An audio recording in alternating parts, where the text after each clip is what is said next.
السلام علیکم۔ S M news کے ساتھ میں ہوں سید مقدر رضا۔ ایس ایم نیوز اسٹوڈیو میں خوش آمدید۔ خبروں کے سلسلے کو مزید آگے بڑھاتے ہوئے خبر شامل کرتے ہیں کراچی سے۔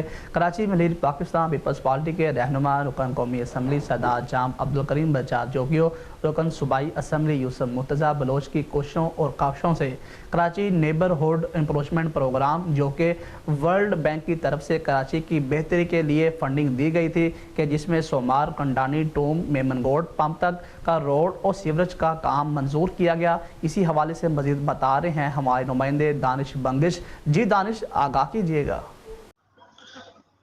جی بالکل، لیڈر پاکستان پیپلز پارٹی کے رہنما رکن قومی اسمبلی سردار جام عبدالکریم بچار جوگیو، رکن صوبائی اسمبلی یوسف مرتضیٰ بلوچ کی کوششوں اور کاوشوں سے کراچی لیبرہڈ امپروومنٹ پروگرام جو کہ ورلڈ بینک کی طرف سے کراچی کی بہتری کے لیے فنڈنگ دی گئی تھی، جس میں سے شمار کنڈانی ٹو میمن گوڈ پمپ تک کا روڈ اور سیوریج کا کام منظور کیا گیا۔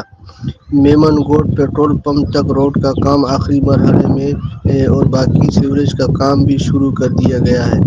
سیوریج کا کام مکمل ہوتے ہی باقی روڈ کا اربیٹنگ کا کام شروع کر دیا جائے گا۔ میمن گوڈ پیٹرول پمپ سے لے کر کھوکھرا پار تک اور شمار کنڈانی سے کے این ایکٹمی روڈ تک بہترین روڈ آمد و رفت کے لیے موجود ہوگا۔ عوام سے کیے گئے وعدوں سے لے کر ان کی تکمیل تک کا سفر جاری ہے اور انشاءاللہ جاری رہے گا۔